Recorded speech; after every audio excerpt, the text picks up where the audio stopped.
Benito Mussolini considered himself heir to the great Caesars of the past and was determined to create a great new Roman Empire. To prove his success to his own people and the world, he would acquire a new colony for Italy in Africa.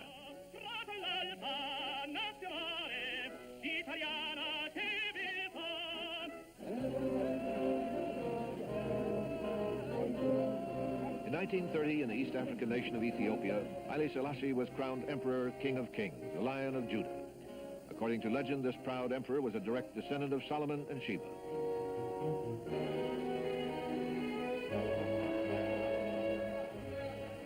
Educated in Europe, he was determined to bring his 3,000-year-old primitive kingdom into the 20th century. This is a story of brutal conquest and blithe ignorance. Ethiopia, a primitive African kingdom, would soon be overrun by Benito Mussolini's mechanized fascist army. The tactics used by the Italian forces would outrage Americans. As we launched protest after protest to no avail, we would fail to recognize that what had occurred was the final chapter of a century of European imperial conquest and the first hint of the manner in which World War II would be fought.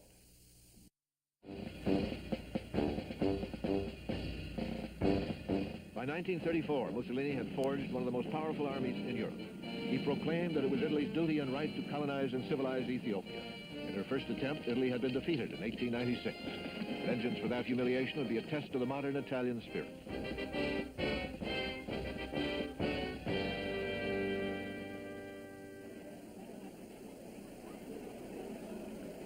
Haile Selassie was enough of a realist to take Mussolini seriously, but he placed his faith in the League of Nations to stop Italian aggression, and the rest of the world shared his hopes. Ethiopia was not representative of Africa. As one of two independent nations on that continent in 1935, we tended to view Haile Selassie's kingdom as a totally isolated entity. As for the rest of Africa, few native emissaries ever visited the formal reception rooms of the State Department. Africa was simply considered a European colony. Black Americans who might have raised their voices in protest were themselves not fully franchised as American citizens. In the 1930s, they were a silent minority. So the problems of Africa in general and Ethiopia in particular were largely beyond the concern of most Americans, an opaqueness we would all pay for. Italy's Ethiopian venture was the outgrowth of the political turmoil that followed the First World War. By 1922, a restless journalist named Benito Mussolini and his ruthless fascist party emerged from the pack. Mussolini promised law and order and a war on communism. Mussolini sprang to power with his flamboyant march on Rome and aligned his fascisti with the church, the monarchy, and the middle class. He became prime minister under King Victor Emmanuel. His strong will and charisma instilled a new pride in Italians. During his bombastic reign, the strutting Il Duce would spread fear throughout Europe as he announced plans to rearm Italy. Mussolini was impulsive, ambitious, unpredictable. He was also a tyrant, and a militarist who once said, "War is to man as maternity is to woman." Mussolini would wage war with a modern mechanized army and a powerful air force. The dictator admired American General Billy Mitchell and was impressed by his demonstrations of air power. Because Il Duce's militancy and saber-rattling alarmed many Americans, in 1931 he broadcast a message of peace to the United States. Ladies and gentlemen, I am very glad to take this opportunity. Italy will never take the initiative in promoting war. By 1934, the world depression slowed down his domestic programs. Mussolini decided that his people needed a national challenge to boost their spirits. They would acquire a new colony next to Italian Somaliland in Ethiopia. His target was Walwal, a desert watering hole. On December 5th, 1934, under the leadership of Marshal de Bono, an incompetent World War I general, Italian troops provoked a skirmish over the water rights at Walwal. The Ethiopians were easily routed in this test encounter.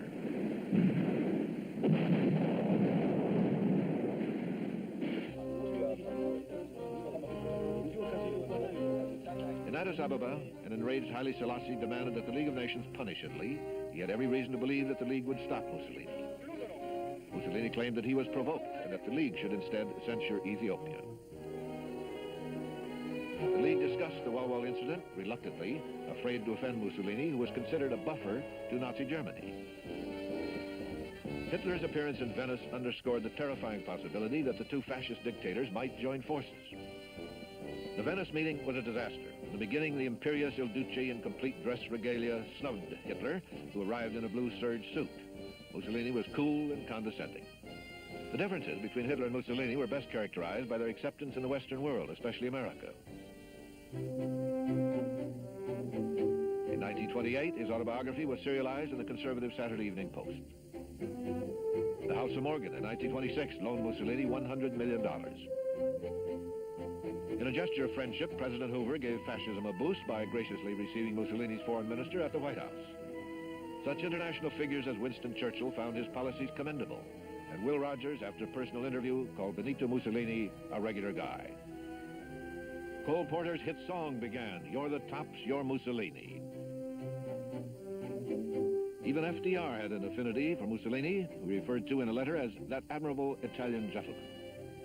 Prior to Italy's invasion of Ethiopia, no authentic public opinion surveys were taken in the United States during Mussolini's regime, but it would be safe to say that the majority of Americans approved of Mussolini. Many actually admired him as a romantic, if somewhat clownish figure, who, as the saying went, made the trains run on time. This attitude was fostered by a number of sympathetic authors and journalists. Anne O'Hare McCormick, writing for the New York Times, found Mussolini an incarnation of the ancient splendor of Rome, a revered statesman not intoxicated but mellowed by power.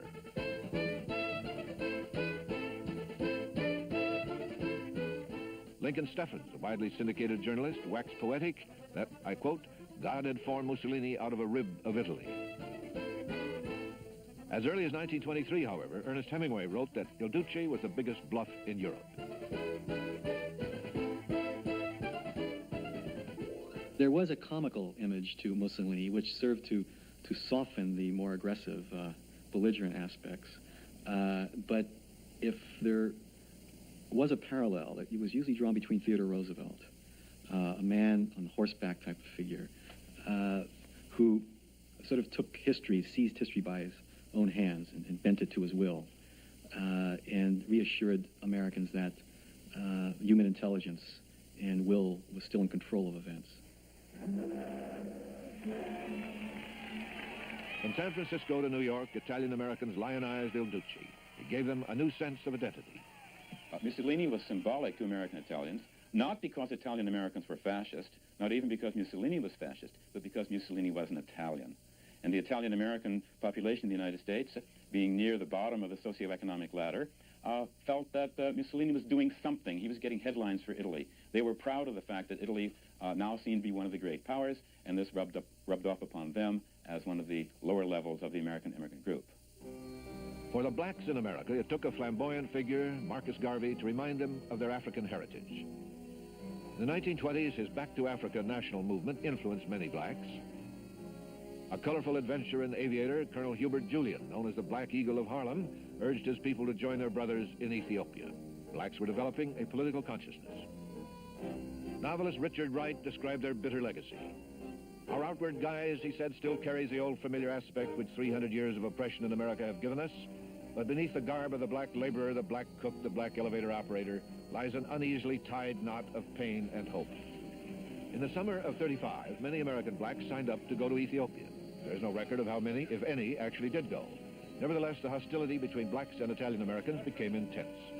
There are a number of them, riots in Harlem and in Little Italy and Mulberry Street in New York City, and there were clashes reported in Chicago and San Francisco between blacks and Italian Americans. But the most dramatic episode occurred during the heavyweight prize fight between Joe Louis and the Italian contender Primo Carnera. There were riots afterwards outside the stadium, and knifings, and some pistol shots were fired. The New York riot squad had a busy evening that time. At the same time, most American blacks were far more concerned with surviving in what they considered to be a racist America. And we must remember also that these were Depression years, and that Depression years were even harder on blacks than they were on other people. So that the energies of American blacks were spent primarily on eking out a living, finding a job in Depression America. As for the national policy, it had not changed in the 30s. America was still an isolationist country, remembering too vividly the First World War. Despite what happens in continents overseas, the United States of America shall and must remain, as long ago the father of our country prayed that it might remain, unentangled and free.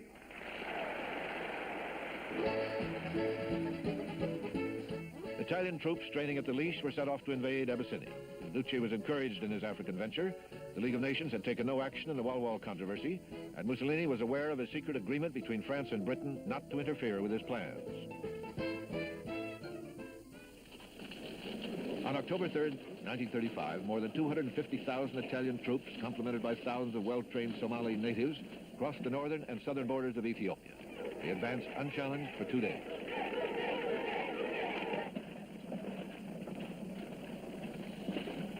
From Addis Ababa, Selassie announced to the world that Italy was the aggressor. He fervently hoped that his barefoot soldiers with World War I weapons would be rescued from massacre by the League of Nations. His strategy was to send small units to the front at first and let the desolate mountain and desert terrain hold back the invaders. The first major confrontation was at Adawa, the site of the Italian defeat in 1896.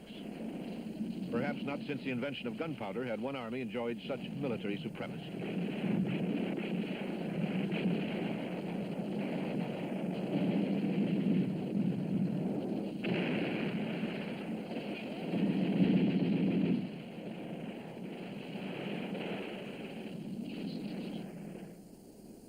It took only 4 days for the fascist army to achieve victory and avenge their earlier humiliation. The war was marked by much pure savagery. Mussolini's mechanized army decimated Selassie's primitive tribesmen. France's Pierre Laval, whose secret agreement paved the way for Mussolini's conquest, guided the League of Nations toward the imposition of only mild sanctions against Italy. The League censured Italy as the aggressor and suspended all economic relations with her, but voted against sending arms or troops to Selassie. The vote satisfied the conscience of most European leaders who refused to see beyond the hypocrisy of their actions. For all intents and purposes, Ethiopia had been sacrificed. The fear of a potential alliance between Italy and Germany had paralyzed European statesmen. In un tempo in cui Roma aveva Cesare, Virgilio ed Augusto. Mussolini protested that his cause was just and resigned Italy from the League of Nations. World opinion turned against Italy. In England, where the public was revolted by Mussolini's bullyism and disgusted by the League's impotence, Italian-owned stores became targets for frustration and anger.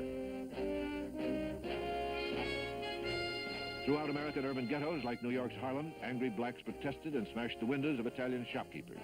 Nevertheless, government policy remained neutral.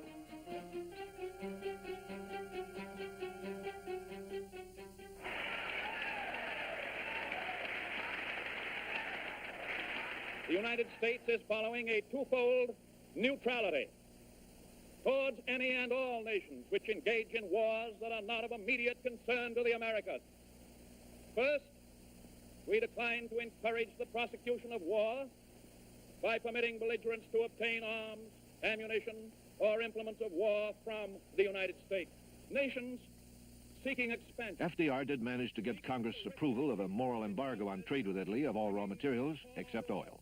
I think it would be quite fair to say, with hindsight, certainly, that the United States did very little to enforce any moral embargo other than making protestations and declarations. I think it's quite clear that had there been an effective embargo against oil for the Italian war machine, that the Italian invasion would have had to come to a halt.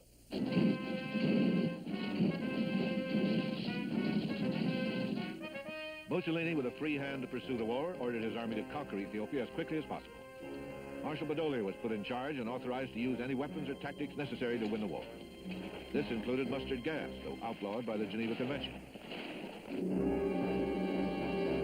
Badoglio, a witness to Billy Mitchell's demonstration of air power, now put the lesson to appalling use. Mussolini's brother Vittorio, a pilot, enjoyed killing from the air. These were his words. As the bomb fell in their midst and blew them up, one group of horsemen gave me the impression of a budding rose unfolding. Reports of poison gas, indiscriminate bombings, and other atrocities stunned the Western world. Mussolini's heroic image was tarnished by adverse, if not always accurate, press reports. There was a good deal of confusion in reporting the war because it was difficult to get to the site of the battles. Many of the reporters rushed over there with an adventurous sense of a romantic type of desert warfare, as though it would be a chapter out of T.E. Lawrence. They found out it was anything but that, and it was rather a dull and dragged out, essentially undramatic war. And as a result, a number of journalists began to fabricate stories. One consequence of that is they wrote news accounts which were definitely sympathetic to the Ethiopians and misled the public into believing that the Ethiopians were doing better than they actually were doing. So no one was prepared with the collapse of the Haile Selassie's forces.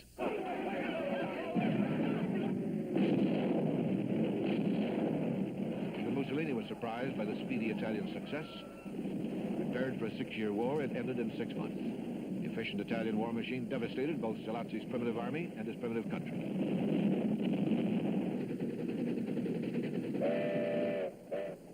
A gentle monarch was driven out of a land which, in the words of Winston Churchill, no conqueror in 4,000 years ever thought worthwhile to subdue. Emperor Selassie and his 2 sons were forced to flee before the Italians marched on his capital, Addis Ababa.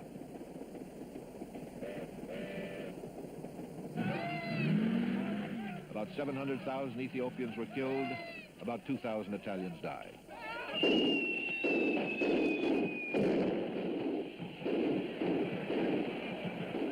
On May 9, 1936, Mussolini declared in Rome that Ethiopia now belonged to Italy.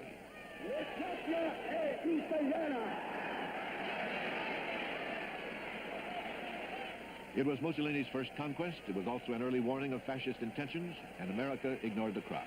It was held by Franklin Roosevelt that eventually Il Duce would restore democratic processes and parliamentary forms of government, so that our support for fascism was based on, I think, 2 fallacies. One was that fascism is the answer to communism, and secondly, fascism is a transitory episode that will eventually result in the restoration of democratic forms of government.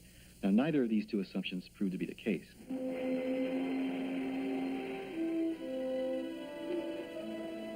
Selassie was granted exile in a guilt-ridden but generous England. However, he demanded the opportunity to address the League of Nations as soon as possible, hoping to salvage at least his self-respect.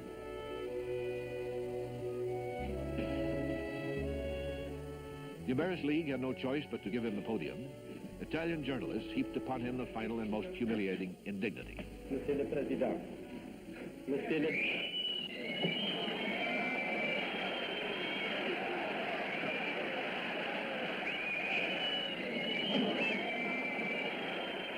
After the Italian journalist hecklers were ejected from the hall, Haile Selassie continued, and he said this: "It is international morality that is at stake.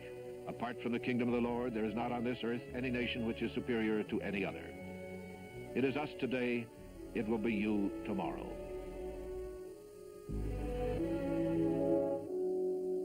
The wisdom and prophetic nature of Haile Selassie's speech at the League of Nations went unheeded. The world listened but did nothing, paralyzed by insecurity and fear of fascist military strength.